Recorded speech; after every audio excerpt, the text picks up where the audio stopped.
Hi Hi，睇下先，望下見唔見到咧？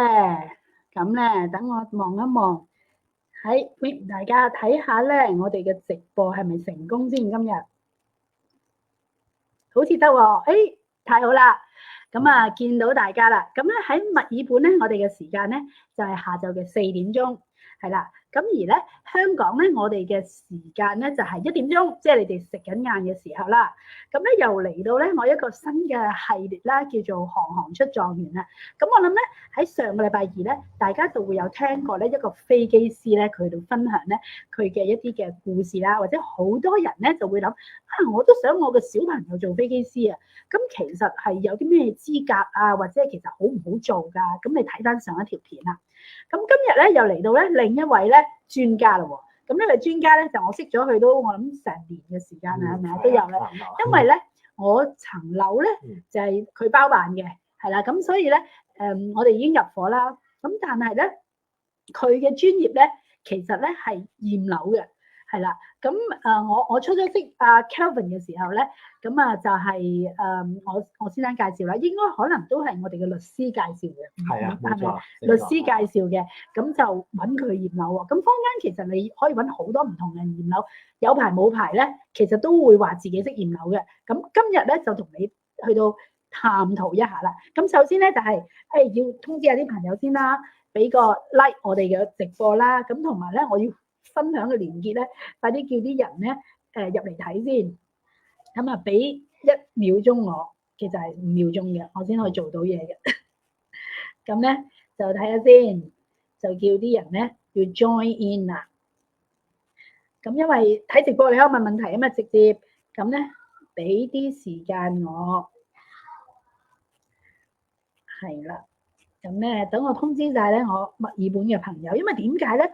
其實咧你嚟到你可能咧自己會好想去有自己嘅家居嘅時候咧，特別我哋叫新移民啦，咁咧係真係好唔識嘅。原因我哋唔識咧就係由以前咧就係買一層樓啦，到而家係要買一個 house 啊，或者係即係仲有啲咩買㗎啲人apartment 啦，townhouse 啦，warehouse 啦，即係貨倉亦都會有嘅呢啲。係啦，咁今日呢個專家咧就係 Kelvin 啦，咁佢本身咧就係一個註冊嘅結構工程師，係啦，即係你要揾有註冊嘅工程師咧，先至幫你去驗樓咧，你就先至有啲保障，係啦。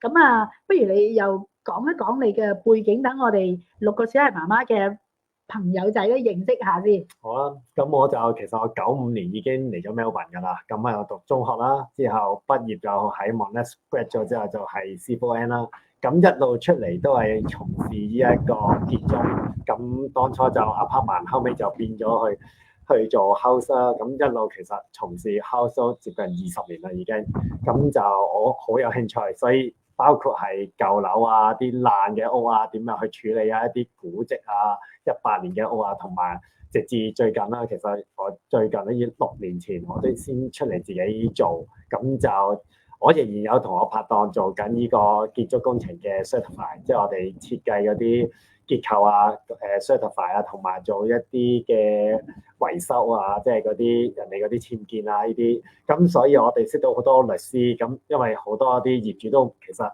都係買咗間屋翻嚟見到原來有非法僭建嘅，佢哋都唔知點樣做，咁問律師，咁律師會 refer 我哋啦，咁直至近呢2-3年就好興驗樓啦，因為事實上就好多陷阱喺買屋嘅過程裏邊。買如果唔驗之後咧，就會出現一啲即係鑊鑊地嘅嘢係咪？係啊，冇錯，其實好多。可唔可以同我哋講下有啲乜嘢，即係你見過嘅，即係濕滯嘢啊 ？OK，咁其實我先分享幾個 case 啦，我講3個 case 啦，一個就簡單啲嘅。咁好似我其中一次驗樓間好新淨啊，其實我哋驗成間屋都冇問題，但係當入到屋頂裏邊咧，會發現有一張雙人床褥喺度，我哋基本上冇辦法可以攞出嚟嘅，亦都冇辦法係放入去，除非佢起屋時放。但係連自己原本個業主都唔知呢件事，所以呢一個到最拉尾唯有接受張床褥仍然喺裏邊咯。但係個業主都係，如果冇驗樓，你基本上係平常嘅人，你去睇屋，你唔會特登爬入個屋頂或者爬入個屋底噶嘛。所以呢一個係一個幾得意嘅例子。咁係嗰牀褥其實係瞓得就係 good condition 瞓得㗎，佢好幾搞笑下，佢直頭揾勾好晒成張床褥企喺個屋頂裏邊嘅。咁我哋都覺得好神奇。其實我做咗廿幾年都未聽過呢樣嘢發生嘅。OK，係。咁呢個第一個 case 啦，即係你驗樓時候發現㗎啦。係啊，咁第二個同第三個 case 咧，其實我哋好多時都會遇到嘅。咁第二個 case 就最常見嘅就有一間屋，好多人喺 open inspection 時，好多人去睇，好多人想買。咁佢咧其實有3個屋頂，有 carport 啦，仲有2個 alfresco。咁依間屋咧亦都係望住個巴士站啊。其實間屋好靚，好新淨。咁買嘅最啱尾成功嘅係我個買家啦。咁佢買嗰陣時咧冇問我哋驗樓，係後尾咧佢買完翻嚟之後咧，喺半年後佢就收到 council 嘅信啦。佢就話你哋有3個非法僭建嘅頂。咁嗰陣時佢就唔知點做啦。佢亦都係揾律師，律師又介紹我哋啦。咁我哋去同佢解釋翻，亦都揾翻個原因。我哋問 council 點解會即係間屋已經起咗20幾30年，點解而家先嚟執着呢樣嘢？咁就後尾佢話，因為你哋喺賣屋嘅 open inspection 嘅過程，好多人嚟睇，亦都有好多人問呢啲屋頂係咪僭建，咁就令到 council 走嚟睇啦。咁最唔好彩係咩咧？佢哋買嗰陣時就冇 check 呢樣嘢，咁個頂係事實上係違法僭建。咁喺澳洲嘅法例咧，其實如果你喺 option 買咗嗰份合約，你間屋發生咩事，你都要接受嘅。咁間屋喺半年後梗係 settle 咗啦，咁變咗喺站喺法律上邊係現有嘅屋主全部要負擔呢個責任啦。咁佢揾到我哋再去睇啦，其實都好不幸啦。因為太多年個頂起咗都我諗10幾20年啦。咁一個頂我哋可以救得翻，另外一個頂我哋要加固，因為要重新再 certify。咁就另外一個頂我哋冇可能去 certify 啦，就要拆咗佢。所以喺呢個 case 裏邊，其實個屋主都唔見好多錢。拆咗個頂係咪即係少咁啲可用面積啊？因為佢可以咁講啦，佢通常要加多個頂係因為可能佢加多個房啊，加多缺嘢啊。係啊，其實佢係一個晾衫嘅位置嚟嘅，好似前面一個泊車位啦，跟住後邊一個晾衫嘅位置啦，同 barbecue area 側邊就一個涼亭咁樣啦。咁唯一就涼亭同 carport 我哋都救得到。但係即係個頂就真係救唔翻啦。哇！你知唔知咁都叫好彩啊？如果喺澳洲有陣時有啲人咧再僭嘅咧，就係譬如佢喺自己嘅原本屋上面咧僭多一層出嚟咧。哇！如果嗰個咧係違法咧，就大件事啦。即係基本上成間屋咧係要拆，即係冇咗一橛啊。啱啊。咁呢啲都係哇，原來要好細緻去到知道啦。咁仲有你話仲有一個 case 係咩？OK， 最拉尾一個 case 咧，咁呢個都係想講下我哋自己驗樓嘅辛酸啦。因為其實好多人成日都同我哋講，我哋驗樓你哋收到好貴啊，或者你哋 report 冇咩用啊。咁冇錯，好多人其實冇用嗰陣時，大家都希望冇用啦。發生事嗰陣時，大家都唔想嘅。咁呢個亦都係大概1年前啦，我哋有一個客戶，咁亦都係律師驅帶過嚟嘅。咁佢買一架全新嘅 townhouse。咁我哋驗嘅過程，我哋發覺間屋裏邊問題不大嘅，不過間屋嘅出邊個簷篷位咧已經有輕微倒塌，因為有水漬，已經個塊板已經霉咗啦。咁我哋就定為 major defect，因為佢跌落嚟會砸親人啦，佢係 public area 嚟嘅。咁就我哋定為 major defect 咧，咁 report 出咗去。但係1個禮拜後，我哋收到對家嘅律師通知我哋，首先就要解釋點解要 major defect 啦。呢一個佢哋站喺個 purchase 即係 owner，即係而家個 vendor，佢就話佢唔認同呢樣嘢，佢就有標打上寫話唔係 major defect 係安全。咁呢個咧之後我哋再回覆翻佢，咁我哋需要再 further 去令到標打 understand， 咁同標打講完。之後標打都認同係 major defect。咩係 major defect？ major defect 因為佢跌落嚟，驚個屋頂個簷篷跌落嚟壓親個頭，咁就揼親。所以你就 check 到呢樣嘢，就寫落個 report 度就話俾佢聽啦。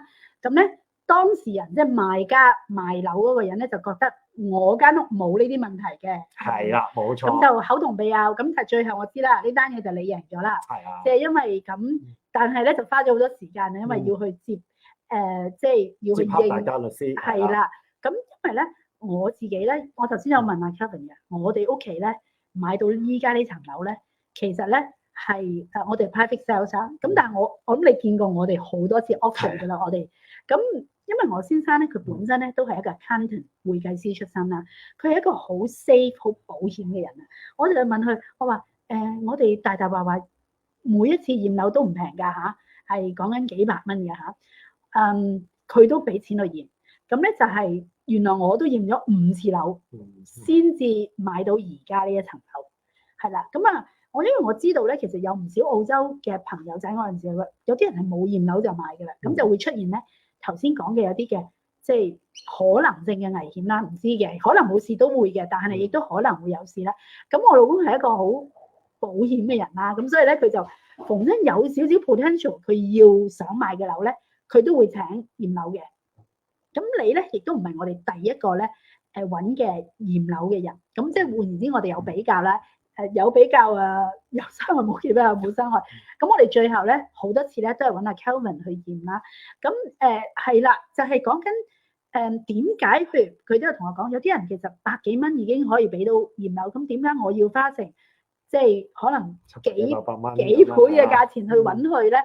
咁仲要咧，其實我哋自己咧仲會再揾埋嘅律師咧，係去讀佢俾我哋嗰個嘅成個驗樓嘅 report 嘅，以至咧。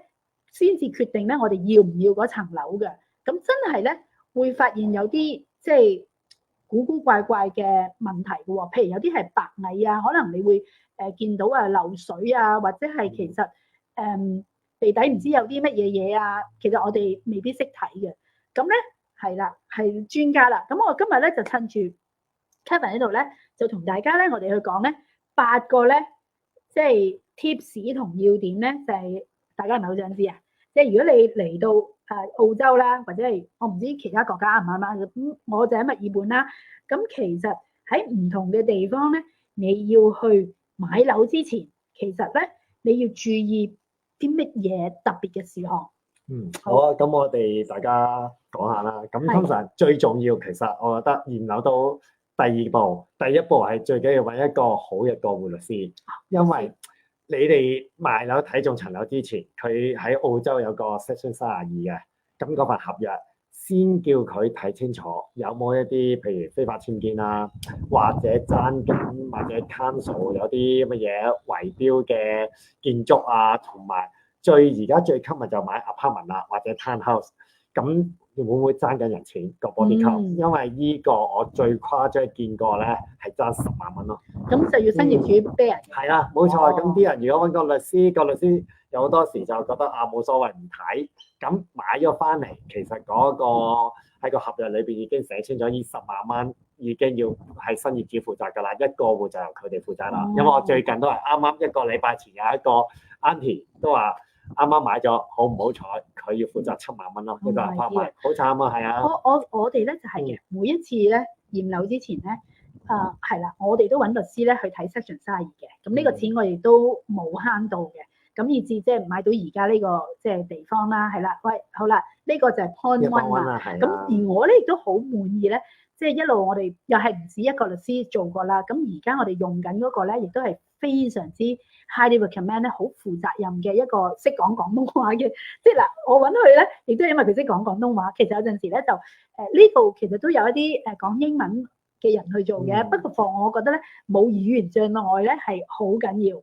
好啦，咁跟住第2點咧。第2點咧，其實我好多時都叫啲客先睇睇周邊環境去睇樓嗰陣時，去嘗試細心，唔好睇到間好靚，因為好多時咧高壓電站啊，或者一啲電商啊、無線電話發射站啊，其實有啲人會覺得冇咩問題，但係站喺好多人行入去，普通一個人即係可能覺得唔舒服啊嗰啲，所以先睇下周邊環境先，覺得間屋真係適合你。因為首先好似阿 Kobe 都話啦，驗樓一啲都唔平，所以我話先揀好咗你哋自己合適間屋先再去睇周邊環境。因為好似我哋驗樓有時我哋都會 point out 呢啲㗎，譬如無線電站喺100米範圍內。雖然我哋比較多事係啊，但係我哋都會俾個客知道咯。但係你哋呢啲都可以自己留意下先咯。係啊，第二點都係我哋又係啦。我嘅經驗咧就係當我哋之前買樓咧，一見到啱嗰個咧，除咗 Section 32咧，我哋首先因為 Section 32你揾律師都要錢㗎嘛，我哋調翻轉咧，我係先睇咗有冇高壓電站嘅，因為咧有唔少朋友咧，其實佢一去到近啊100米係咪你講緊？係啊，其實咧係會頭痛嘅。我都會啊，又係嗱，我就冇呢個嗯感覺，但係即係呢個亦都係一個好重點啊。咁就 before 你揾律師，你要睇咗呢個先啦。係啦，咁仲有咧？咁去到第3點咧，通常我建議選擇嗰個驗樓師，呢一個就真係都幾緊要啦。因為其實我哋依行啊，暫時喺 Victoria 嚟講，就冇一個好定律話邊啲人可以驗樓。但係如果你哋要去到上 court 咧，其實有3種人係可以去做驗樓，就係 architect，即係設計師啦、builder 同埋我哋嘅結構工程師。咁好多人都話 building surveyor，咁佢屬於第二個行業，屬於建築嗰邊嘅。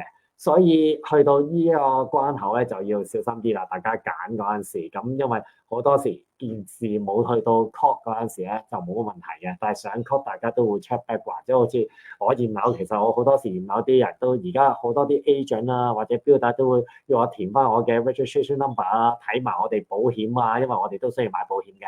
咁至於有啲人提及嘅 pest control 啦，其實我都想喺呢個提嘅。其實從來我諗都冇見過有 pest control 同 structural engineer 係同一齊嘅，通常都係分開2個人嘅。所以我哋都係咁，好多人都問我呢個問題。我自己係 registered structural engineer，所以好多時當問到 pest 嗰陣時，我哋如果譬如而家覺得有擺嘅危機，或者見到我哋會 recommend 個客再揾一啲pest 嘅 specialist 啊，同埋好多時有啲人就唔係好明白。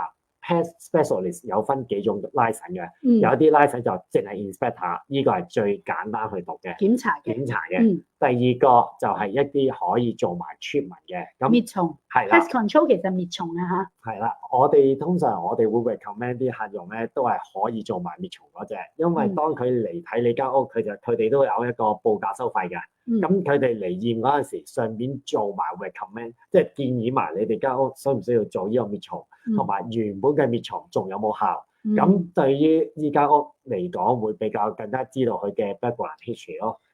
使唔使其實使唔使間屋都要滅蟲㗎？要㗎，其實所以好多時我哋好似冇喎，有咩？你間屋暫時未使住，但係可能遲多1年2年，通常我 recommend 啲客都係2至3年去 check 一 check，係啊，即係暫時見唔到有啲蟲蟻咧，都唔需要點樣去做啲。但係我哋咧一嚟咧就會用咗請阿 Kevin 幫我哋買咗好多個咧嗰啲 insect boom 啊，即係我哋臨入嚟之前咧就係嗰啲滅虱係咪啊？滅蟲蛋，滅虱蛋咁啊，成間屋咧就係嘣嘣嘣嘣咗一日一晚啦，就確保安全先。咁同埋我哋做緊裝修嗰陣時，你啲人如果妥當唔搞到 wind 瘴氣咧，其實間屋都 OK 嘅。係啦，咁呢個咧就頭先我哋講嘅就係揾一個即係恰當嘅結構工程師啦，或者係即係專幫你驗樓嘅 buddy 去幫你做啦。咁好啦，第4啦。好啦，第4就開始我哋進入間屋範圍裏邊啦。咁如果當你哋外圍全部都啱啦，行入去時，因為驗樓我哋都唔平啦，咁首先你自己可以簡單啲 check up 先啦。好似我通常建議啲人行入間屋係向轉牆邊嚟行先，睇下自己感覺間屋有冇歪嚟歪斜。其實因為我哋澳洲其實啲屋好多時都係空心嘅地下，係啊，咁你哋都知道下邊即係有時間40-50年會歪嚟歪斜啦。咁有歪嚟歪斜，其實我哋都有一個 limit 嘅。咁唔係話唔接受，但係太誇張時自己都接受唔到嘅。呢個 repair cost 咧就真係好貴，即係維修成本啊，可能講緊幾萬蚊嚟計㗎啦。所以呢個就到時你哋譬如行完，你哋都可以我有啲客都係打電話俾我話預計幾多錢，咁我可以俾到個街拉你。我唔係做呢樣，不過我可以話到俾你哋聽大概咩價錢咁樣咯。空心啊，咁所以你知唔知啊？我咧就叫我仔咧，你唔好喺個屋裏邊咧打籃球啊！你出翻嚟你都要石屎地打籃球啊！原來係咪因為可能咧空心係因為可能佢有啲山嘅地方咧，佢浪高咗佢間屋去起，咁所以變咗個地台咧有機會我有見過嘅，因為我都睇咗好多樓，我唔知我有冇睇過100間樓先至買到我而家嘅樓。咁咧係你直情係揭開個地底咧，係見到佢冇錯，佢下邊直情啲泥嚟㗎。係有即升起咗嘅咁樣，嗯，係啦，我都有見過。好，就係要睇一睇個地平唔平。係啦。好啦，咁第5點咧，我第5點就通常我自己不嬲睇，我好慣性嘅入去，就地平唔平啦，同埋個天花板啦。天花板睇有冇水印，通常大部分嘅天花板都係白色嘅，喺我哋澳洲可以話95% 以上都係㗎啦。咁如果有水印咧，佢哋除非入過油，如果唔係，但係呢個揀咧就係你見到，譬如你哋見到有水印咧，就有啲 attention 可能。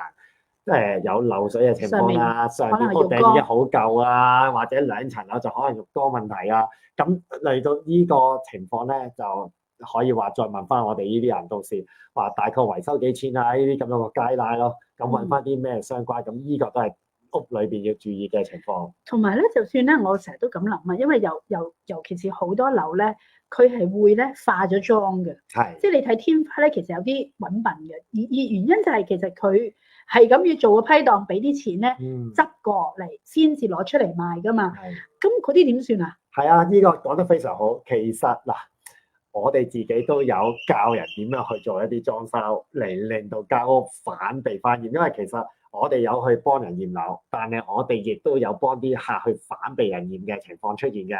係，其實如果遇到一啲我可以話高手咧，我哋都驗唔到，呢個真係事實。因為如果你話遇到一啲低級嗰啲人翻身嗰啲，我哋都可以睇得到。係啊，因為有啲好似牆嘅厚度啊，邊位收得唔好，裏邊我哋佢加多層牆啦，我哋都可以睇得到。但係有啲高手咧，就真係搞唔掂啦。咁 so far 多唔多呢啲 case 㗎？即係驗完之後，原來間屋係瀨嘢嘅。其實少，係啊，即係少。咁都好啲。但係我哋都有見，係啊，因為我哋每一年其實有多，我哋遇到其實我哋遇到一間殘屋咧，我哋驗咧其實稍為安心啲。我哋遇到一間裝修完嘅舊屋咧，我哋真係好 attention 去，同埋大家都會見到㗎。其實我公司都有2個同事啦，咁但係我哋如果一到舊屋咧，我一定會到，我哋起碼要有2個人要到，因為我哋3個都有經驗嘅，但係我哋一定有2個有經驗在場，咁包括我自己喺度，因為所有舊屋其實每次都有啲古靈精怪嘢，即係先至會幫佢化妝出嚟啊嘛，係咪？係，咁啊，真係要小心啲啦。咁跟住咧，第6點啦。第6點其實就可以再稍後一啲㗎啦，即係呢個都係輕微一啲，睇一啲牆腳啦，因為如果你喺屋頂上邊有漏水，好多時牆腳都會嘅。咁牆腳啲水係走唔到，所以牆腳嘅水咧，其實唔單止係令到你個屋頂有積，牆腳係會霉嘅。其實如果你見到牆腳霉蝕，證明漏水情況都幾嚴重下。係啊，同埋依個修補係好貴嘅，所以但係依一個就難睇少少。係啊，但係通常我見啲客就睇睇啲邊啊，就係條木有冇霉啊嗰啲咯。如果霉就更加要小心啦。咁因為有啲人咧喺呢度咧，成日話講 double brick 咧，其實咧題外話嚇，即係問係咪好啲咧？定係即係都唔係嘅？而家嗰啲都好好嘅，應該係點樣？係啊，其實 double brick 好多人教一輩，我自己所有啲老細啊，個個都中意 double brick 嘅屋，我哋自己都係。即係雙磚，即係好厚嘅。係啊，但係調翻轉嚟講，而家嘅雙磚牆其實已經去到好舊啦啲屋，因為新嘅好整唔順。係啊，已經好舊啦，同埋真正雙磚牆其實都幾污糟，俾人感覺。你諗下，有灰有石，冇砌住咗咁多年，除非個磚做咗嗰啲鋪廳嗰樣嘢，但係其實我覺得摸落去都係鹹濕濕，所以好多人都唔係咁中意，亦都比較少一啲咯。咁但係其實如果以而家新樓嚟講，我都會 prefer 翻雙磚，即係時代進步嘛。等於我哋都要用電車一樣，係啊。即係 prefer 雙磚啊？唔係雙磚，其實我都唔 prefer 啦，因為維修啊各樣日後嘅裝修令到佢更加靚，除非你好中意好古色嗰啲。我中意法式大宅。係啊，嗰啲譬如裝修都會比較麻煩啲咯。咁 OK，拆開頭先講緊地腳線啦，或者有冇啲裂嘅地方啦，係咪？咁跟住啦，第7點咧。係啊，第7點啊，其實去翻外牆啦。咁好多人都行外牆一轉啦，睇下有冇啲裂痕啦。其實裂痕間屋都一定會有，我可以話，因為點解咧？我哋澳洲嘅泥土，因為我哋啲屋其實都係一間屋仔咁樣坐喺啲泥上面，啲泥會喐嘅，所以其實根本就算新屋佢會係裂痕，但係呢個視乎個裂痕誇唔誇張。嗯咁其實好多時都係有好多客都好擔心，譬如以我哋 standard 嚟講咧，1 mil 嘅 gap 只不過係等於一個要即係 lotus 化嘅 haircut，我哋唔需要做任何嘢。由1 mil 至5 mil 至4 mil 啊，就可以話要 attention 啦，去留心啦，留意佢會惡化啦。去到5 mil 或以上咧，就已經係屬於 major defect，即係放到隻手入去嘅，就要小心啦。咁要人處理，通常我建議啲人去到3、4 mil 就叫人去 monitor 住睇下發生咩事咯。咁如果你見到一啲裂痕喺個牆上邊，一路 vertical 又好 horizontal 又好，順住一路落去嘅，咁超過2、3 mil，我諗最好就要小心啊！呢啲都係我哋會揾翻個原因，點解佢會裂咯。嗯，明白。咁啊，第8點啦。係啊，第8點就屬於 maintenance 嘅 issue 啦，包括好似 COVID 嗰陣時，嚟屋企我都叫你小心啦。嗱，好多人就話我買間屋翻嚟係冇事嘅。其實第8點我先講啦，就係關於我哋沖涼房啦。係啊，咁就我哋沖涼就，因為如果我哋成日用熱水沖涼啦，咁如果越沖得耐嗰陣時，我哋嘅 tile 中間嗰啲 mortar 其實嗰啲 grouting 會溶嘅，其實日子耐咗，其實佢會走咗沖走咗。咁好多屋咁，就算我屋企我自己而家住嗰間係起好1年，跟住就已經漏啊。其實1 mil 嘅一個 diameter 嘅窿就已經令到你張地氈可以好濕，因為佢啲水係咁沖落去沖涼時。咁我通常建議啲人啊，留意下嗰啲嘅沖涼位有冇裂嗰啲罅。如果裂咗，其實呢個唔使擔心，呢個稍為少啲問題，自己買包嗰啲 grouting 啲粉啊，補翻佢咁就可以㗎啦。但係如果你話裂到好裂啊，好大誇張，其實屋底都濕晒，就等於啲地台可能會歪啦。所以呢個都係要小心。嗱，佢咧係一啲咧有錢都唔賺嘅人嘅。你知唔知點解咧？因為我咧去嚟到我呢間屋啦，咁雖然嘅業主咧 keep 得好好啊，咁但係咧有一啲嘅位置咧，例如咧我嘅主人房咧其實冇浴缸嘅，係啦，個浴缸喺另一間房。咁我咧就想喺我主人房度咧加建一個浴缸啦。咁佢當日咧佢嘅 comment 咧就係、其實如果冇係好必要嘅咧，你不如唔好喐嗰個浴缸地台啦。即係一唔知即係要一個錢啦，係咪都唔平啦，係咪喐佢重新整廁所，個個都知係唔平嘅嘢啦。二就係、喂一喐起上嚟咧，可能連嗰啲本來冇事，我估啊冇事嘅嘢咧，都插埋喺有事咧。本來唔漏水咧，變漏水咧，就大件事啦。冇錯，因為其實我哋啱啱都有幾個客都係咁樣嘅。你唔知，即係我哋啲屋起得太耐啦，其實你都唔知起嘅過程裏邊，人係裏邊係有啲乜嘢啊？啲喉管會做成點啊？好似我哋最近有一個，即係我哋檢查時有一個浴缸拆咗出嚟，點知原來佢啲水喉全部喺浴缸側邊走，即係離開咗個地面嘅。咁變相個師傅佢哋要將個喉又要變翻落地下地裏邊，先至可以鋪到磚。所以如果好似 COVID 個情況咁樣，佢想譬如拆地台，可能到時候有啲唔知乜嘢發生，咁你可能遇到好多不知名嘅價錢啊 ，additional cost 你就變咗貴啦嗰陣時。係啦，佢就叫我哋不如唔好搞啦咁都係嘅。其實 so far 到而家咧，我都忙到咧未有機會用我嘅浴缸嘅。咁即係我哋入咗嚟有好多嘅 set up 咁啦。啊不過頭先唔記得問佢，唔知講唔講得啦。有一單嘢係都幾嚴峻嘅喎，明明你驗咗咧。係有事嘅，但係人哋都搬入去住喎，跟住仲會聚會喎，得唔得㗎？呢個就唔可以講。呢個唔講啦。係啊，不過我可以講多少少啦。係因為我點解我會想做呢個直播咧？其實我係聽到佢講嘅一啲嘅好多呢啲嘅即係啲人有機會驗到問題嘅樓啊，唔知道啊。咁哇，原來有啲人驗到佢都唔去處理，就嗰個人嘅問題啦。但係譬如我哋呢啲係。我哋好擔心，我哋間屋驗到有問題嘅時候，我哋即係會第時賣又好，或者我哋小朋友住會危險嘅時候唔得噶嘛。咁所以我哋就好 concern 嘅。係啊，因為好多時即係有時呢個職業操守問題，我都唔可以講呢樣嘢出嚟。不過我唔係咁認同有啲客，譬如我哋佢用一個 area，譬如佢要俾一個 puppy 去用嘅，咁就但係呢個 area 其實原本已經唔安全噶啦。係啊，咁就唔應該去 open 被 puppy 咯。係啊，所以但係佢哋都可能唔理啊，覺得冇咩問題啊，咁多年都喺度啦。咁但係我哋冇辦法，因為我哋要跟翻個街拉㗎嘛，咁佢係唔合標就係唔合標咯。所以呢個我覺得即係大家都即係等於你揸架車出去驗車唔 pass，你都照揸出去嘅。有時唔係累到自己，其實係累到別人。係啊，我好擔心啊呢啲，所以我聽到我就覺得，喂 Kelvin，你哋同我哋分享下咧，讓咧即係特別喺即係澳洲啦或者墨爾本，即係啲兄弟姊妹你哋咧要買樓嘅時候咧，其實真係要好，即係因為都係一個唔平嘅投資啦，即係平嘅都要即係幾十萬啦，係咪細嘅？大得嚟嘅300幾萬，咁其實真係一個幾大嘅即係 investment 嚟嘅嘛，一個投資。咁所以大家咧真係咧要我自己就會喺呢度 recommend 咧，呢啲錢唔慳得嘅，要揾人驗樓。所以你見我哋咧就每一間屋都驗，咁直到買到呢度，我哋真係即係住得安心咁樣咯。因為我成日都同人講，其實好簡單，你買架車即係我自己，我買車我都會揾個驗車員去驗車。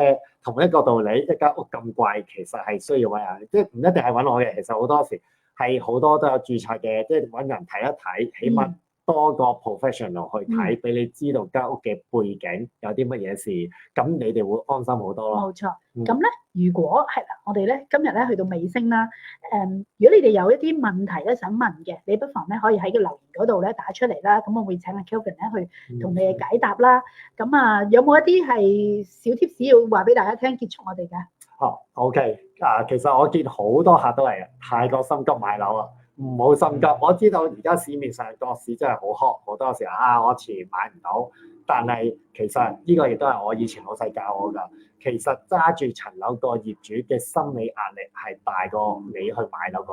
你揸住錢其實係仲安全，但係佢壓力仲大啲。但係好多時我哋俾 agent 啦，或者周邊嘅情況，可能好多人嚟睇啊，做到覺得層樓好似好緊張，有時覺得少少嘢整問清楚，係啊，有好多人會覺得可能多少少嘅嘢啦，好似窗，我哋最近有個窗，我自己話想要換隻玻璃窗裂咗，點知我收翻嚟個玻璃師傅話可能有石棉喎。原本好簡單換一塊玻璃，可能講緊100蚊鬆啲，但係因為有石棉，佢就變咗400幾蚊。所以呢啲可以問下人哋咯，遇到呢啲情況，即係尤其是我哋喺澳洲買嗰啲好舊嘅屋啦。明白，真係多謝啦。其實咧，仲有好多即係層人，即係種種類型嘅嘢咧，可能我哋真係會面對嘅。咁咧，你不妨咧真係大家去揾一啲專業嘅人啊，去傾下講下咧，同埋咧，你知唔知我哋買樓嗰陣時咧？去做好多，即係你喺real estate 啊，呢個就係呢個 .com 裏邊係最容易揾到啲樓嘅啦。你記住每一次，如果你真係認真買樓嘅，你同啲 agent 咧應該要傾下偈，打下交道，令到咧佢知道你嘅真正需要。我哋呢層樓又係咁樣咧買翻嚟 private sales， 因為佢真係見話呢個人逢禮拜6、禮拜4咧就喺度睇樓嘅。咁其實你嘅需要係咩啊？咁佢知道嘅時候，佢見到有盤咧，唔係攞出嚟 option 嘅，就揾我哋啦。咁我哋就係咁樣買到一個雙校區嘅好房子。咁所以咧，即係希望啦，今日我哋嘅小 tips 咧，可以幫到大家啦。因為而家已經日落，咁我哋時候要同大家講拜拜啦。拜拜，Thank you。